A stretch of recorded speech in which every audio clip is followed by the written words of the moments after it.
netizen, balik lagi sama kita di podcast Telkom University Jakarta.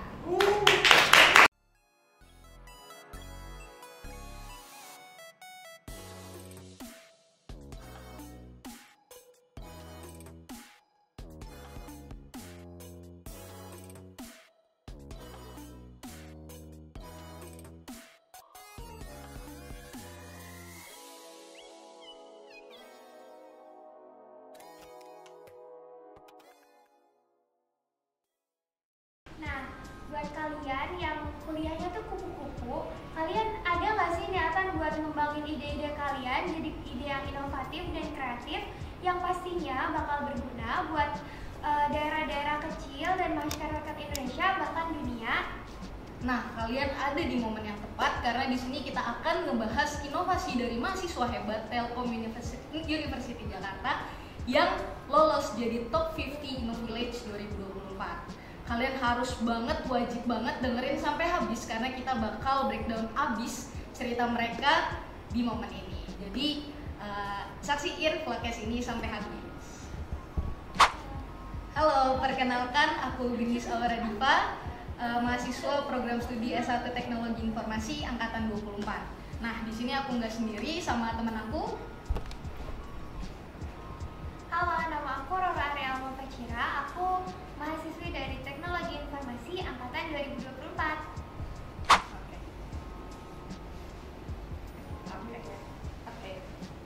Dia belum tahu nggak sih yang tentang itu Innovillage itu kayak pernah dibahas di kelas. Oh iya, benar-benar. Gue inget sih, yang jadi tuh dari semester 1 tuh sempat dibahas juga sama Pak Demi, terus Pak Widam, sama teman-teman lain tuh juga, teman-teman kelas gue tuh banyak banget yang emang tertarik untuk ikut Innovillage itu. Kalau yang tentang masker ini, Oh, tim ya, salah satu tim yang ikut Innovillage itu. Iya ya, gue tahu kok, gue tahu. Itu kalau nggak salah kemarin tuh sempat katanya menang gitu ya. Ya nggak sih? Oh ini nih, halo. Ini nih tim Mas.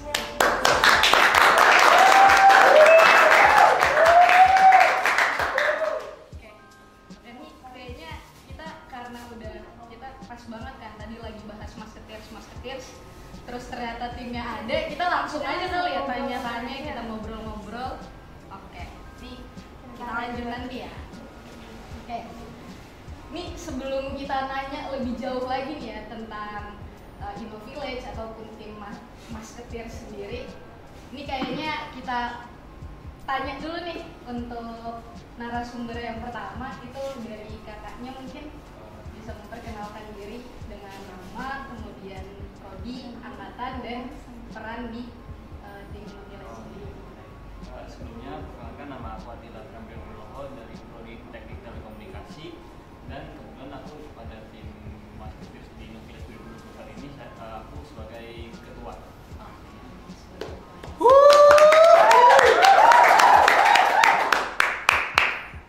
Sebelumnya aku juga mau izin perkenalan diri dulu ya.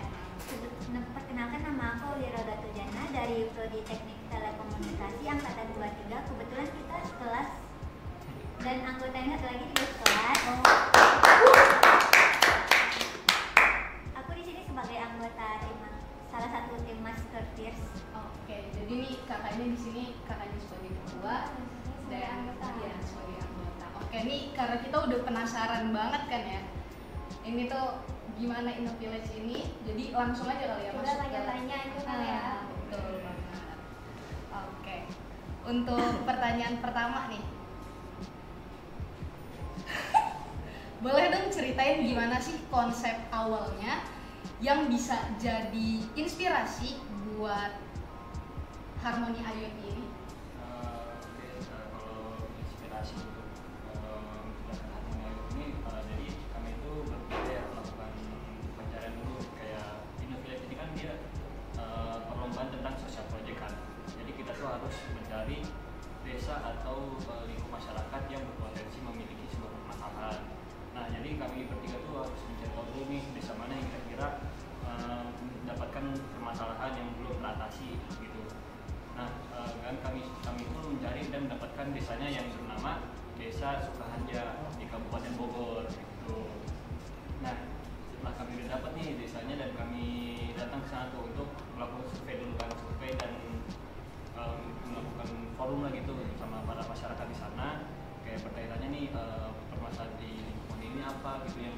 sosialisasi ya sama pemerintahan di sana itu belum di atas itu apa, dan kami itu menemukan permasalahan di desa tersebut itu air. Jadi masyarakat di desa Sukaharja itu rata-rata kalau buat aktivitas mandi atau wudhu, sholat atau mencuci pakaian dan untuk untuk mencuci kayak hasil tani dia itu rata-rata masih pakai air hujan ataupun air sungai. Jadi kalau dibilang punya sumur tuh mereka nggak punya sumur karena memang daerah sana tuh kontur batunya itu memang keras gitu. Jadi nggak memungkinkan untuk melakukan penggalian sumur. Nah, kami diskusi lah tuh udah dapat permasalahannya air, nah barulah kami menciptakan sebuah inovasi dan dibimbing juga sama dosen kami yaitu Pak Siarto gitu. Jadi jadi kalau dibilang membuat itu ya kami harus tahu dulu kayak permasalahan dari desa tersebut apa, dan kenapa namanya Harmony IoT, ya panjangannya yaitu Hydro and Renewable Management for Network Yield, atau solusi air bersih untuk manajemen di sebuah lingkungan desa gitu. Wah, keren banget. Dari itu tadi Harmony itu ada singkatannya sendiri ya. Nggak cuma sekedar nama doang ya. Kebetulan juga hai kan dari Telkom Oh. ada harmoninya. Oh iya. Itu dari situ tuh terinspirasinya. Dan masih bisa dikembangin lagi, ternyata namanya kan ya dapat lah itu singkatannya.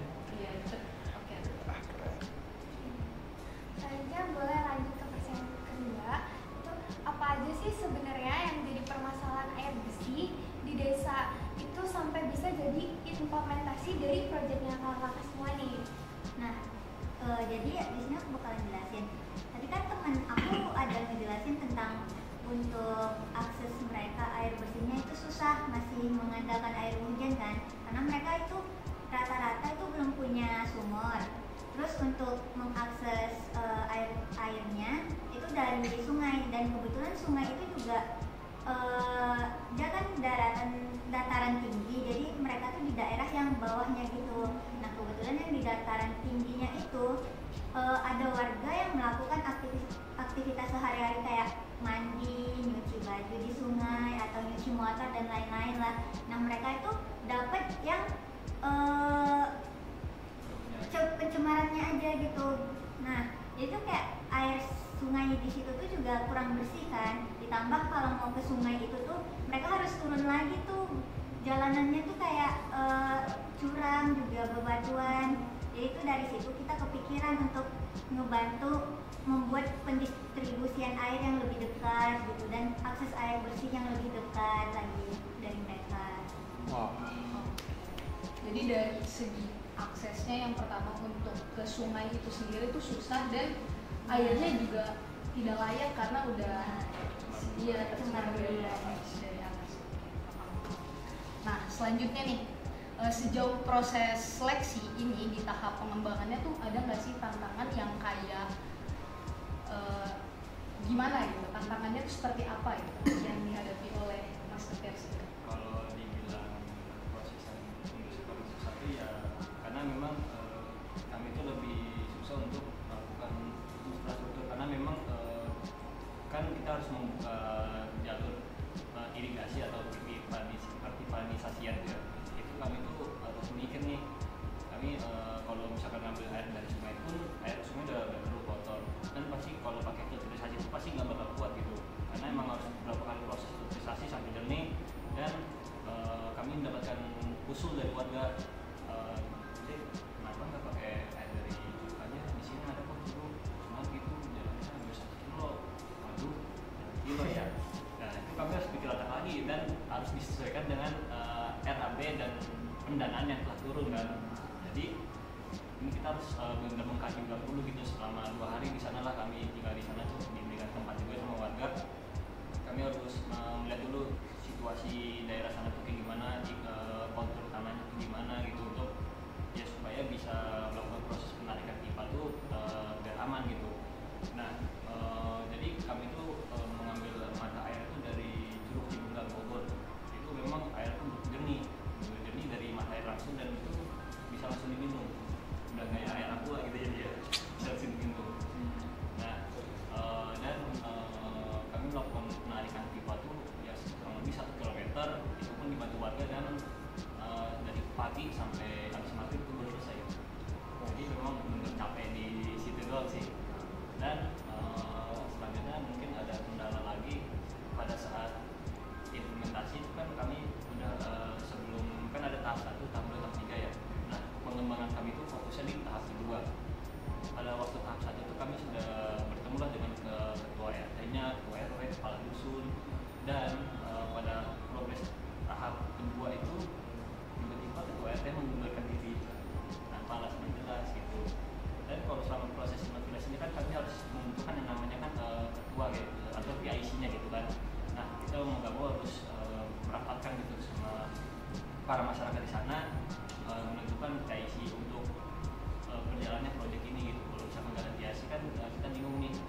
dulu nih sebelum mengimplementasikan project kita. Nah, jadi kita tuh berdasarkan 3 hal ya. Yang pertama itu ada hacker, yang kedua ada hipster, yang ketiga ada hustler. Nah, Atila sendiri sebagai hackernya, lalu ada aku sebagai hipsternya, dan ada teman aku sebagai hustler namanya Dian. Jadi dari udah bagi-bagi nih yang 3 hal tadi. Nah, Atila itu tugasnya sebagai otak teknisnya kayak ngoding, ngerancang IoT, dan pokoknya yang terkait alatnya yang untuk ngodingnya gitulah IoT. Nah, kalau aku sendiri itu bagian desain skematiknya. Nah, kalau teman aku itu dia bagian kayak komunikasi terus negosiasi gitulah dia. Jadi dari situ kita saling backup juga sih. Kadang kalau misalnya emang teman aku yang ada yang nggak bisa, kita bakalan obrolin di grup, tolong bantu backup ini dong. Nah kan nggak mungkin kan ya kalau misalnya kita nggak saling backup, itu bakalan nggak bisa terimplementasikan ide kita ini nih. Kira-kira kayak gitu. Oke, jadi itu walaupun di dalam kelompok tetap semuanya tuh punya peran masing-masing yang saling melengkapi gitu ya.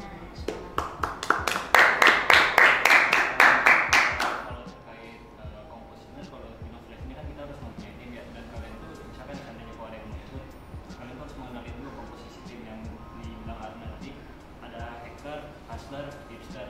Hacker sendiri itu fungsinya sebagai pengembangan teknologi atau alat. Sedangkan hustler dia fungsinya untuk sebagai skill komunikasi. Komunikasi itu bisa bermanfaat untuk komunikasi secara internal dan eksternal dari internal dari tim maupun ke masyarakat atau desa. Sedangkan hipster dia fungsinya tuh untuk melatih kreativitas. Jadi hipster ini fungsinya untuk melakukan desain gitu, kayak harus bisa desain skematik gitu. Jadi kalau misalkan 3 komponen ini terpenuhi, maka tim itu bisa berjalan dengan lancar gitu. Itu tips kunci untuk tim bisa lebih lancar gitu dalam komunikasi segala macam ya. Keren banget. Harus tahu harus tahu 3 hal yang tadi ya. 3 hal. Siap. Oke nih. Selanjutnya kalau dikasih pilihan nih, Harmoni IoT dipakai sama anak kecil di desa, bakal dibuat apa kira-kira? Apa ya kalau Harmoni paling sih kalau dari aku bakal nambahin kayak sebuah fitur gitu atau website dashboard interaktif. Jadi ya semacam permainan. Jadi kan kami menciptakan dashboard juga ya untuk monitoring jumlah kapasitas air yang ada di toren. Jadi kalau misalkan air yang mencapai level terendah, itu dia bakal ngisi dan ngasih peringatan jika air itu penuh gitu. Itu ada kami terapkan teknologinya di sana.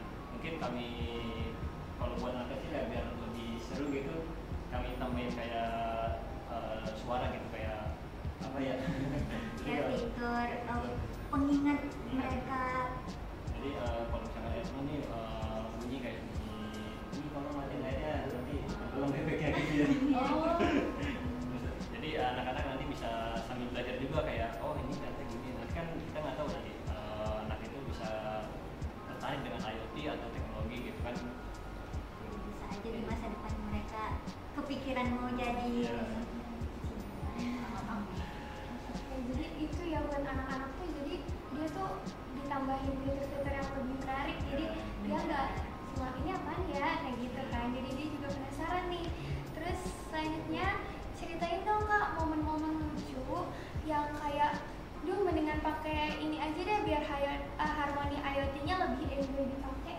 Ada nggak Kak? Kalau dari kita sendiri tuh sebenarnya tuh kan kita kan karena di desa ya. Di desa bukan maksudnya gimana-gimana nih. Orang desa di sana tuh kan rata-rata udah pada orang tua semua lah ya kan, udah banyak kan 50 ke atas. Nah jadi tuh kayak yang lucunya itu kayak kita harus mengajarkan ini sih, maksudnya itu bukan lucu sih, cuma lebih tepatnya tuh kayak hal yang serunya aja menurut aku gitu. Kayak kita harus ngajarin mereka dulu nih, terus mereka kadang ngebercandain, ini bisa nggak ya kalau dipakai buat fitur nonton YouTube gitu. Soalnya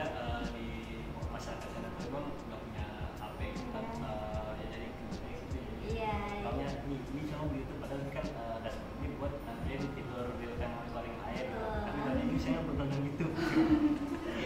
Masih awam banget Masih gitu awam, ya. masih awam gitu dengan teknologi. Oke, jadi hal-hal itu tuh jadi yang malah lucu Iya. unik gitu ya. Uniknya jadi hiburan gitu kan enggak yang gitu. Paham. Oke. Nah, apa yang kalian bakal plan secara teknis buat penerapan Harmony IoT ini? Jadi tuh planningnya kan pertama tuh kita membuat modular tentang kita tuh menggunakan pico hidro dan solar panel sebagai energi mandirinya. Jadi terus kita juga membuat web dashboard sebagai tampilan monitornya. Nah dari situ tuh planning kita nih udah tersusun karena kita menyusun apa sih yang mau kita gunakan untuk Harmony ini.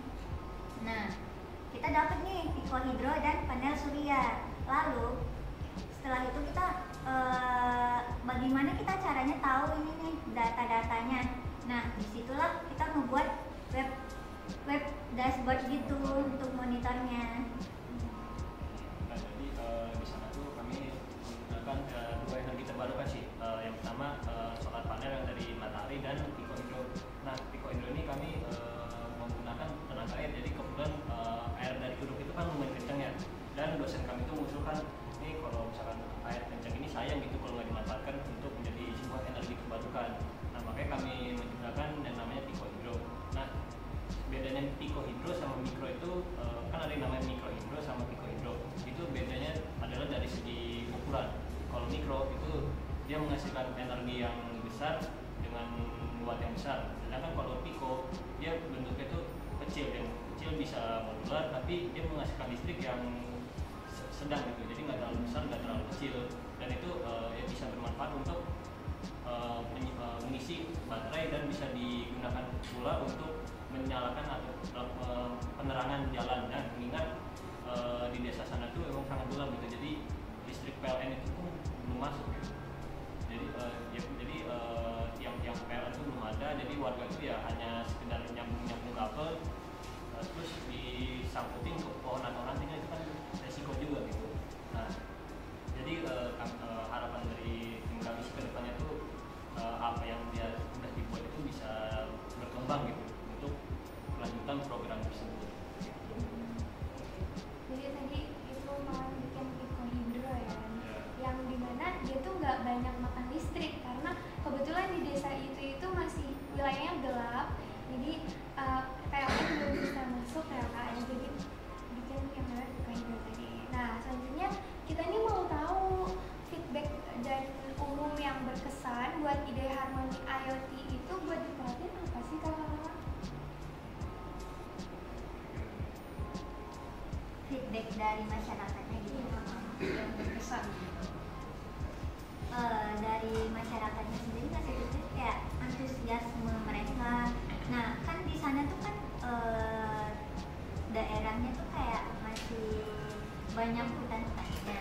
Nah feedback dari mereka tuh kayak mereka tuh menyediakan tenaga gitu untuk membantu kita kayak narik pipa tadi sejauh kurang lebih 1 kilometer. Itu feedback, salah satu feedbacknya. Terus juga rasa antusiasme dari masyarakat tersebut juga kita rasakan sih. Oke, jadi tuh masyarakatnya tuh ngasih feedback yang sangat baik banget ya. Iya. Dari mulai pengerjaan proyeknya tuh kerjasamanya dapat banget. Dapet banget. Bahkan selama kami di sana tuh kami tuh kayak benar-benar kayak disambut Disambut. welcome banget lah gitu Iya, masyarakatnya. betul. Bahkan selama pengerjaan pun untuk kayak urusan logistik kayak makan ya gitu ya, itu warga sendiri yang nyiapin gitu. Nyiapin. Jadi emang desa sana tuh kan masih rata-rata Sunda lah gitu ya, bahasanya itu masih bahasa Sunda ya, itu. Jadi kalau setiap kayak selama kita progres sana tuh kita sering banget kayak ngeribut bareng gitu, kayak panik kayak apa ya, kayak rekan-rekanan gitu kan, kayak saking anunya kayak excited banget warga sini gitu, kayak diajakin ribut terus dikasih tempat istirahat gitu, kayak base camp lah gitu ya, untuk kami selama menjalankan progres tersebut gitu. Jadi kalian juga ngerjain proyeknya enjoy banget. Enjoy banget gitu. Bahkan sangat amat berkesan ya. Iya. Karena tadi warganya excited antusias. Oke.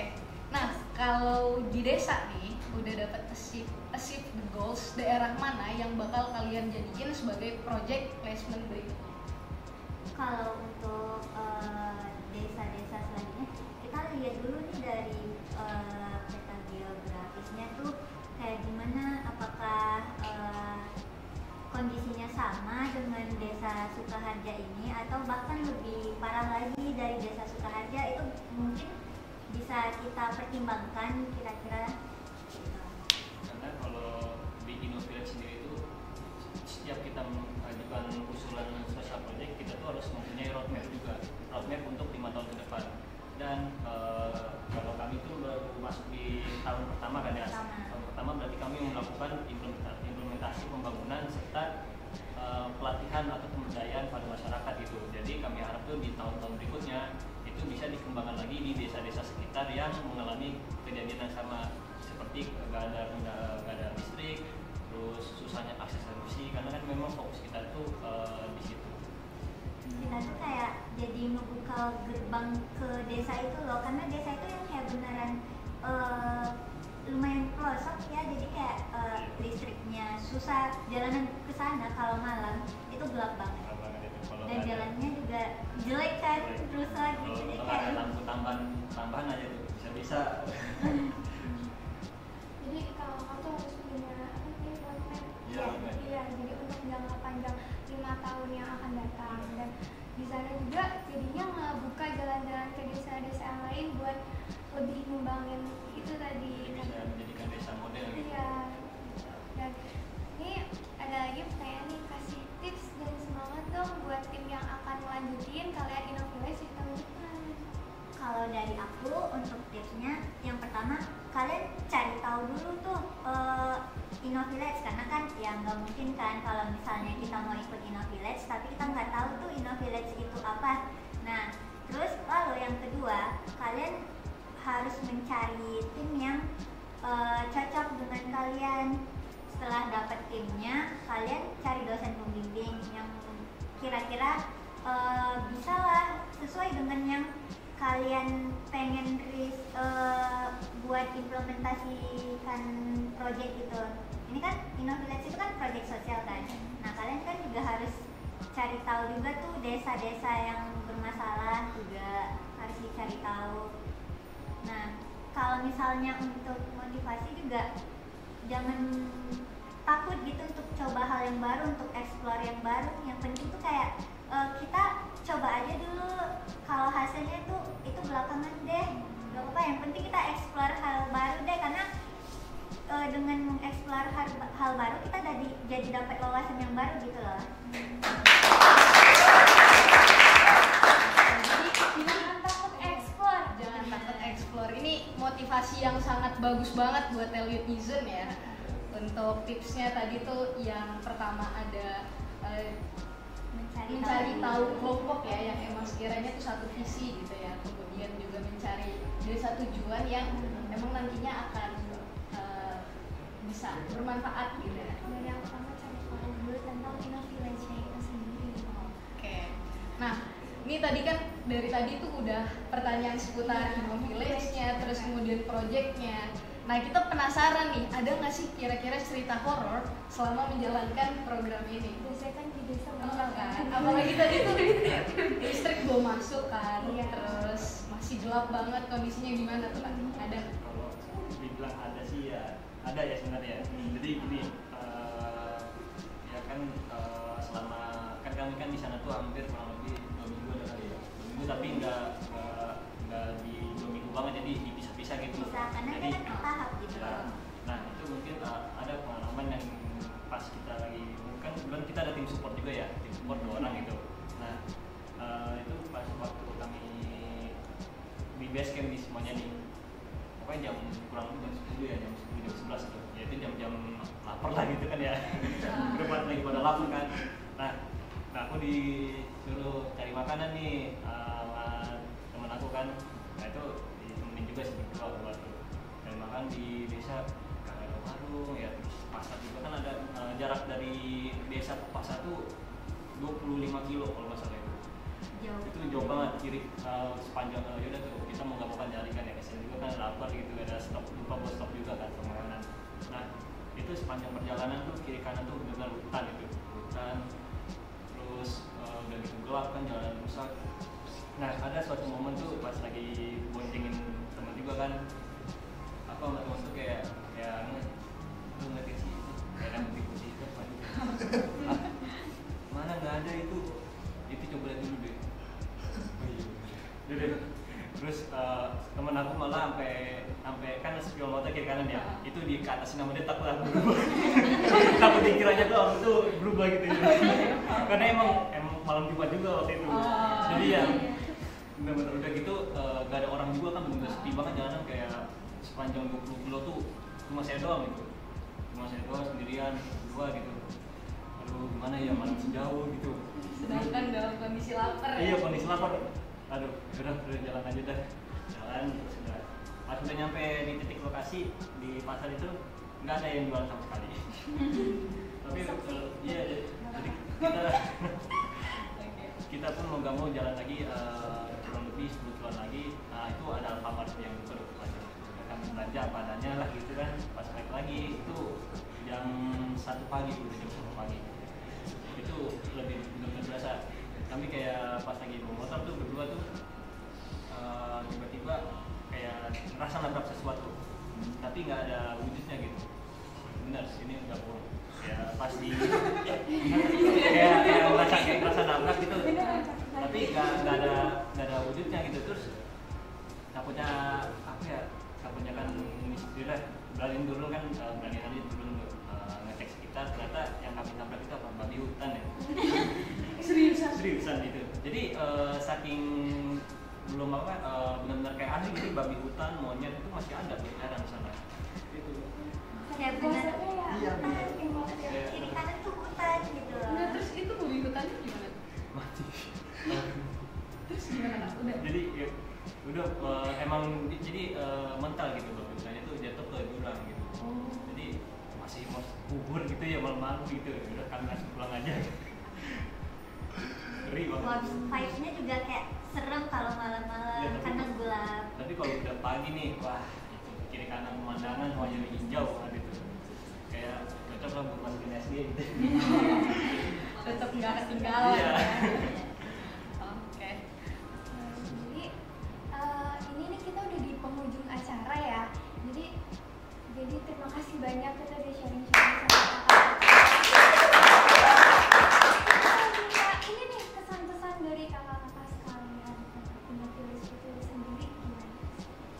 Dari aku ya pesan-pesan Inovilat ini kayak benar-benar banyak mengajarkan aku beberapa sebuah hal gitu kayak di saat desa lain tuh kayak kesulitan air di sini kita tuh kayak ya air masih gampang sumber masih gampang air pump masih gampang gitu. Di sana harus nunggu air hujan terus kalau nggak nunggu air sungai itu pun ya pasti bikin iritasi badan gitu loh. Dan selama proses tersebut tuh ya belajar banyak hal kayak tentang kerjasama tim terus gimana cara manajemen waktu gitu supaya kita tuh nggak terlena dengan waktu atau deadline gitu yang sudah ditetapkan gitu ya. Terus lebih ke gimana melatih jiwa leadership. Kalau dari aku pribadi sebagai ketua ya gimana caranya untuk menjadi sebuah pemimpin yang baik dan bisa merangkul rekan-rekan aku semuanya gitu. Jadi nggak cuma bisa nyuruh gitu. Kalau nyuruh itu kan kita pesannya kayak bos ya gitu ya. Kita itu kan pemimpin gitu kan. Dan keren sih Inovilat ini. Kayak pokoknya kalian yang mau ikut itu wajib sekali seumur hidup lah selama menjadi masih mahasiswa ya itu wajib banget buat ikutin. Gak apa-apa kalian cari dulu permasalahannya desanya apa, submit dan kalian submit proposalnya, sisanya itu serahkan aja yang di atas sama panitia.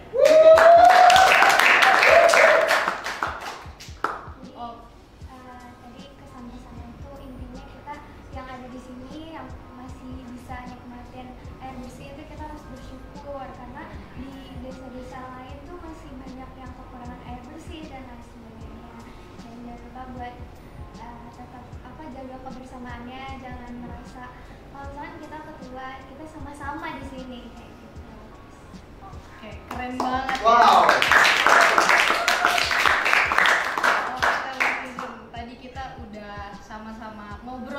sama tim Musketeers ya, sangat keren banget.